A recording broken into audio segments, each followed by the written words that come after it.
Yan, so hello mga tropa kids, ito po ulit si JR Doria TV. Nag-update po ulit sa Pasig River Esplanade. Samahan niyo po ulit ako mag-ikot-ikot ngayong araw ng February 15, 2026. So nandito po muna ako, sisilip po sa Pasig River Esplanade. Kaya tara, samahan niyo po muna ako. Mag-ikot po muna tayo dito sa area ng Esplanade. Then mamayang gabi, subukan din natin mamasyal naman po sa area naman po ng Binondo naman. Silipin natin yung bagong pailaw doon sa church po ng Binondo.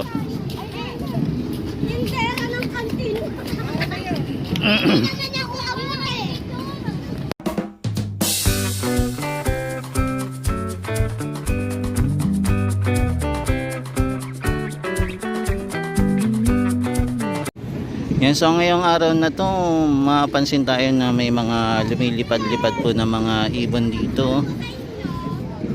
Ayan, dito po sila nagkakasiyahan. Ang dami po nila. Ano kaya meron, bakit dito po sila nag-iikot-ikot? Tapos nagdadive po sila. May hinahunting po atang mga pagkain dito siguro, kaya nagdadag. Kaya meron po pala tayo dito na photo booth, hindi pa rin po siya tinatanggal. Yan, pwede po kayo magpa-picture dito, kaya lang maaga pa, wala pa pong pailaw ata to eh. Mukhang linalagyan siguro ng pailaw. Ito meron nga yung may LED po. Ayan, so ito po yung itsura. Naglagay sila, no? Galing.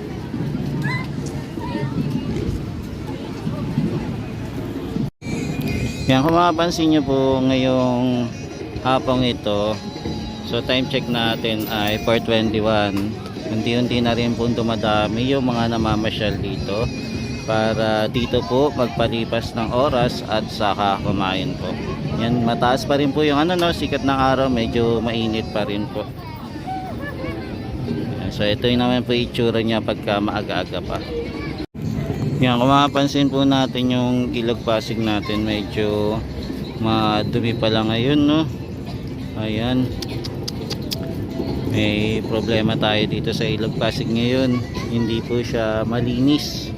Kaya nakakalungkot at marami pong basura na lumulutang-lutang po ngayon araw na to, dahil po kanina kasi umulan din, kaya itong mga basura na to inanod po muli papunta dito sa ilog Pasig. Ayan, kaya kailangan talaga yung ating mga kababayan maging madisiplina talaga, no? Alagaan yung bansa natin, kasi kung hindi talaga tayo magbabago, wala din talaga mangyayari. Kumbaga, nasa atin sarili yung disiplina para maayos pa ang Pilipinas.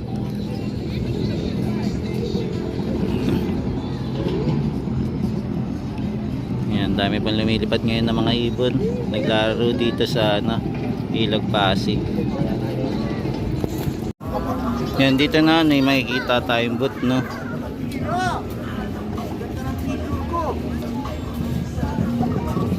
Ayan, ito nakita din natin to sa katedral, so meron din po pala dito nilagay. Ayan, may sample pa na mesa to, no? Ayan.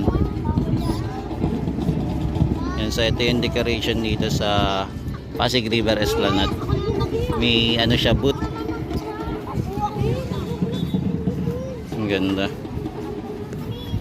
Ayan, nandito na po tayo sa Fort Santiago River Walk. Yan, kung mapapansin nyo, marami na din po pala namamasyal dito sa dulo po ng Fort Santiago River Walk. Dati kasi parang iilan lang po yung namamasyal dito, pero ngayon dumadami na rin, no? Yung pumupunta dito at para tumambay. Bali, pinupuntahan na po nila hanggang dulo itong Pasig River Esplanade. So ito po yung itsura niya pagka hapon po, yung ating pasyalan.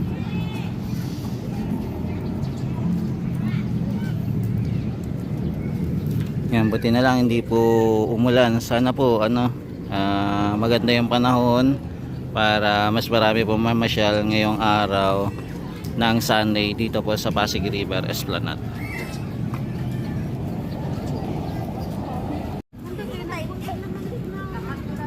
Yan, so ito po yung view pagka maaga pa.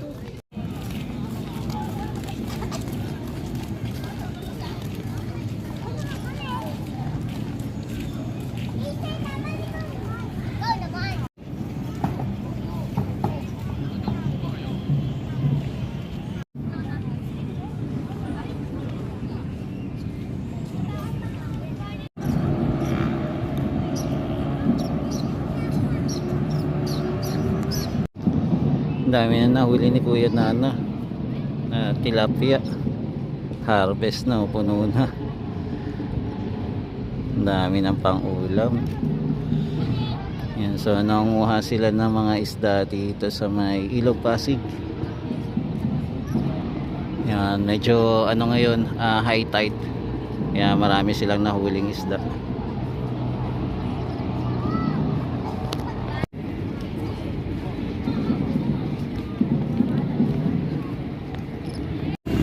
Yan, so ito naman po yung night view naman ng Pasig River Esplanade. Yan, so nandito po tayo sa taas ng Jones Bridge, mga kababayan.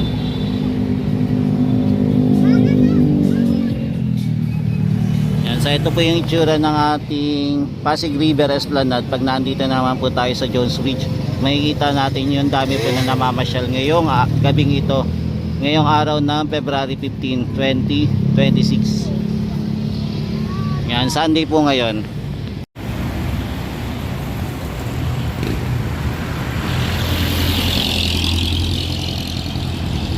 Yan, di ba? Dalawa po to. Ito naman po yung papasok po ng Jones Bridge sa tulay.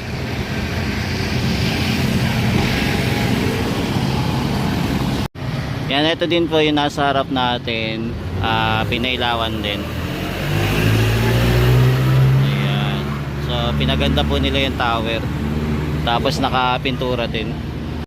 Ayan, maganda din po yung view dito, no? Pagka nasa taas ka, makikita po natin yung ating Binondo Intramuros Bridge. Tapos itong ano pala, yung New York. Yan, the First National City Bank of New York. Binuksan na din po pala. Ayan, gumagana na, no? Pinailawan na. Yan, so buhay na po yung the First National City Bank of New York. Akala mo para ka nasa nasa unang panahon. Etong building na to, sana mabuhay din po yung isang yung isang building na yun, yung El Hogar, no. Buhayin din para mas maganda din po. Ayan. Binuksan po ulit yung pailaw. Ayan. Yes. May lang siguro na natapik. Kaya binuksan ulit.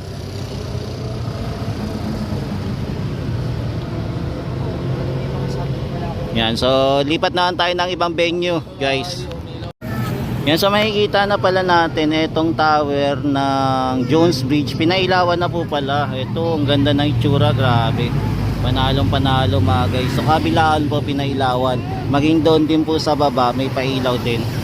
So lalapitan po natin. Ang laki na po ng pagbabago dito sa Jones Bridge. Akalain mo po yung tower na papailawan. Before kasi hindi po umiilaw yan, pero ngayon pinaganda nila at saka bagong pintura din po. Tapos may pailaw pa itong ating arko. Tapos yung kabilang arko din may pailaw din. So dalawang arko yung may pailaw, no. Kaya panalong panalo, mga tropa kids, no. So magiging masaya po bukas ang ating Chinatown. At lalong mas marami pong pailaw. Kaya eto, mag-iikot-ikot muna tayo ngayong gabi pagkatapos natin maglakbay sa Pasig River Esplanade. Yan, so ito din, ayan, pinailawan na po. Yan, so ito po yung tsura niyan, di ba? Akala mo nasa Paris tayo, mga guys, no, dahil sa pailaw na to. Pero nasa Pilipinas lang po tayo. Ayan, di ba? Yan, wala pa po tayo sa ibang bansa. Pilipinas pa lang po to. Di ba? Ang ganda na. Di ba? Kala mo yung yung sa Paris, no? Ayan, akala nyo po nasa Paris yan, pero Pilipinas lang po yan. Tapos ito pa po yan. Di bali, 4 na tower po yan. Dito po pagpasok po ng Chinatown, tapos yung palabas din po ng Chinatown, pinailawan din po. So ito po ang Jones Bridge na napag-aaganda po.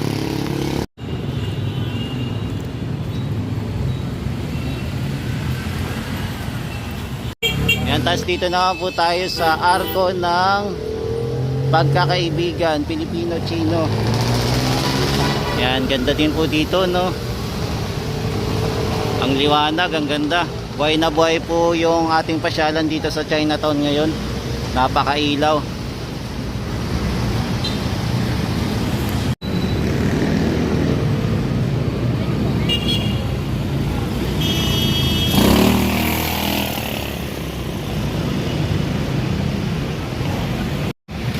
Yan, ang galing na naisip po nila, no? Ngayon lang din ako nakapunta dito ulit sa Chinatown. Ito na po pala itsura.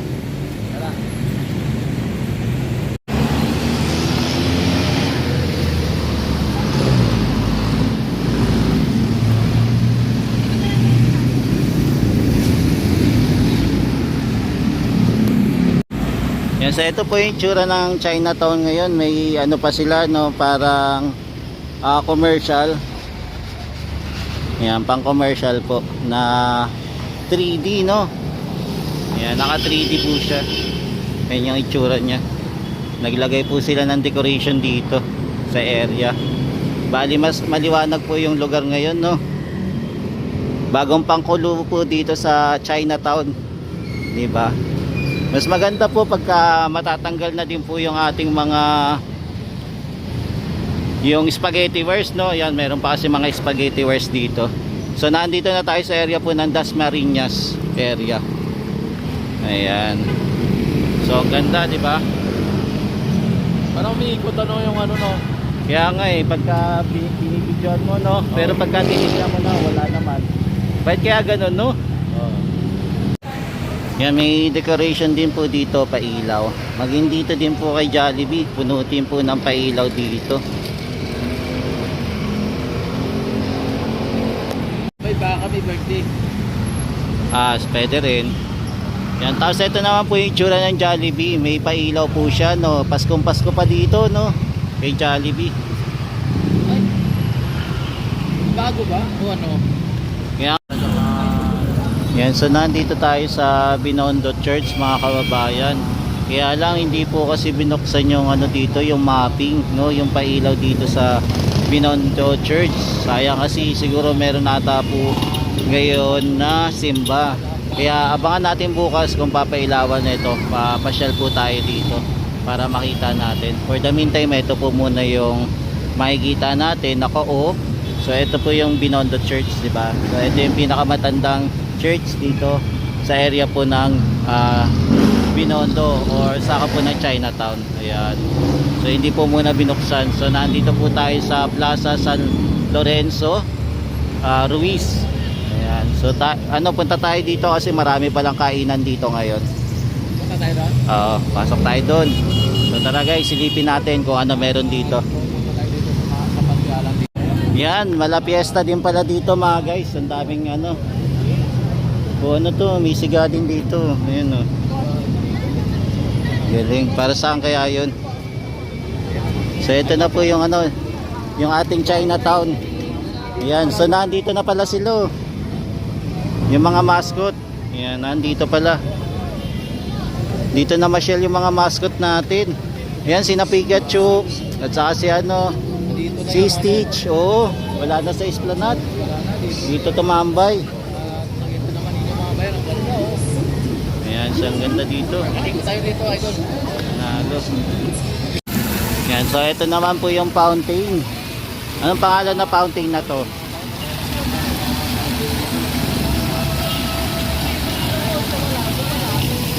Yan, ito yung kabayo naman.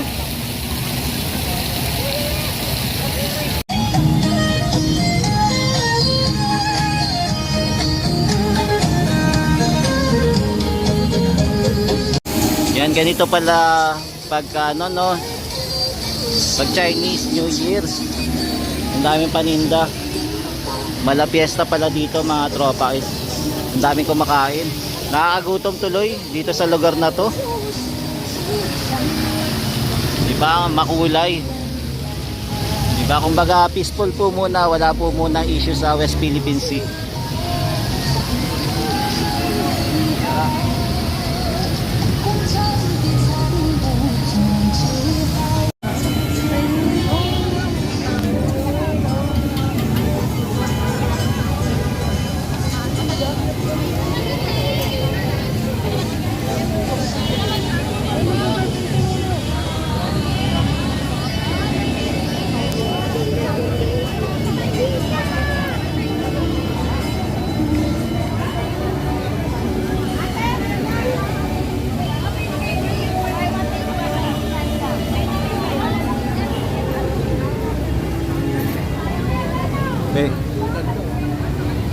Pwede pala tayo. Malakas ba signal dito?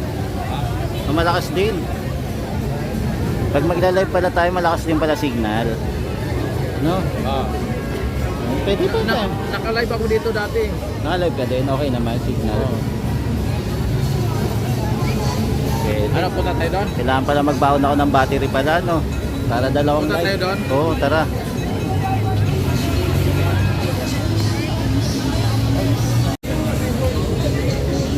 Check the car, buy one cake.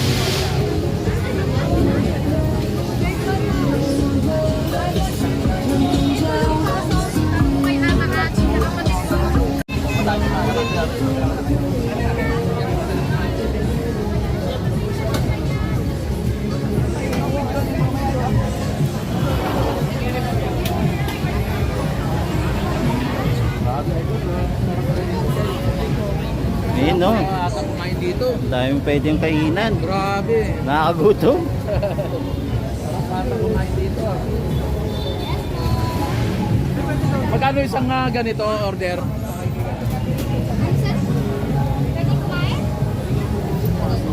Yan, nakakagutom mga idol. Dito mga bayan.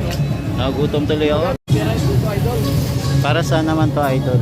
Yung ano, yung quiz. Quiz. Nag-wish naman. Oo. Yan, para sa Chinese New Year naman to. Yan, so yung lugar dito, mala fiesta mga idol.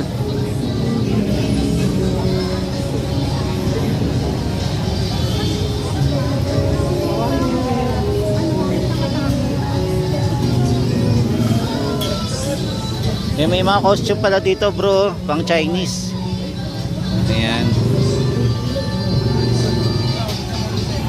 Bali puno po ng ano no, ng pagkain dito no, kainan ngayong araw ng Chinese New Year.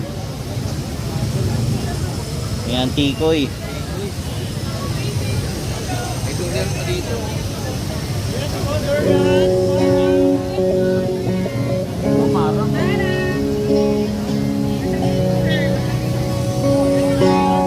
Ayan, so ito po yung ganap dito sa Chinatown. Tanong ko lang ba?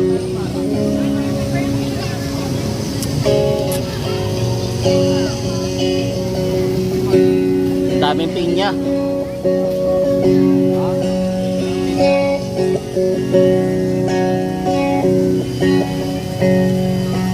So let's try this song from Switch Golden.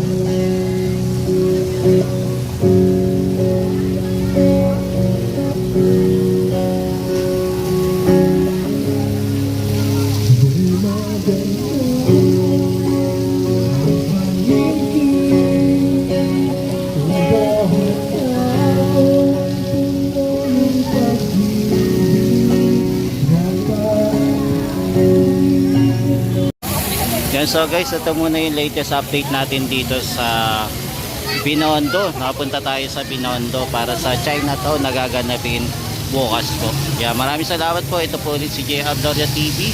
Nakapasyal po tayo dito sa area po ng Binondo o Chinatown po.